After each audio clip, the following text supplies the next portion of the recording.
শুরুতে বলেছিলেন বেশিক্ষণ কথা বলবেন না, কারণ তাঁর শরীরটা খারাপ, ঠান্ডা লেগেছে, সঙ্গে জ্বর।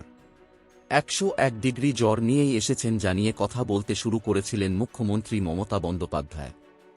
কিন্তু কথা শুরুর পরে টানা 33 মিনিট বললেন। কথার শেষে জানালেন, মানুষের মাঝে এসে তাদের সঙ্গে কথা বলতে বলতে তাঁর এখন জ্বর ছেড়ে গিয়েছে। বক্তৃতার শেষ পর্বে মুখ্যমন্ত্রী জানান, তাঁর শরীর আগের চেয়ে ভালো। মমতা বলেন, আপনাদের কাছে এসে জ্বর কমে গিয়েছে, ভালো হয়ে গিয়েছি। বুধবার হাওড়া জেলার একাধিক প্রকল্পের শিলান্যাস করেন মমতা বন্দ্যোপাধ্যায়। সাঁতরাগাছি বাস টার্মিনাসের সেই সভায় বক্তৃতার শুরুতেই মুখ্যমন্ত্রী জানিয়েছিলেন জ্বর নিয়েই কথা বলছেন।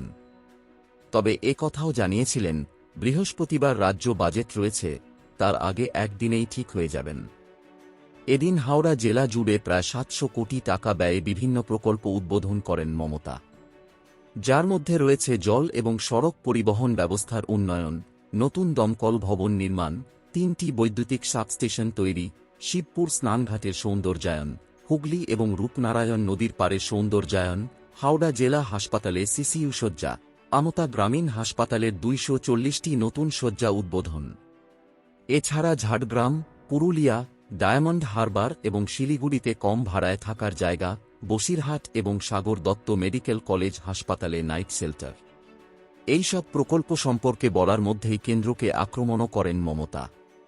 উল্লেখ করেছেন কেন্দ্রীয় বঞ্চনা এবং তাঁর রাজনৈতিক সংগ্রামের কথা। মমতা বলেন, আমি জমিদার নই, জোতদার নই, আমি পাহারাদার। আমি গুলির সঙ্গে লড়াই করে বেঁচে আছি। আমার সারা শরীরে চোট, তবু কাজ করা থামাইনি। এর পাশাপাশি তিনি বলেন, কেন্দ্রের কাছে 1,16,000 কোটি টাকা পায় বাংলা, তবু 100 দিনের কাজ এবং আবাস যোজনার বকেয়া টাকা মিটিয়ে দেওয়ার কাজ শুরু করছে রাজ্য। তবে বকেয়া টাকা আদায়ে আন্দোলন জারি থাকবে বলে জানিয়ে মমতা বলেন, আমার জন্ম আন্দোলনের মধ্য দিয়ে, আমার মৃত্যুও হবে আন্দোলনের মধ্য দিয়েই। আমার নামই আন্দোলন, সংগ্রাম।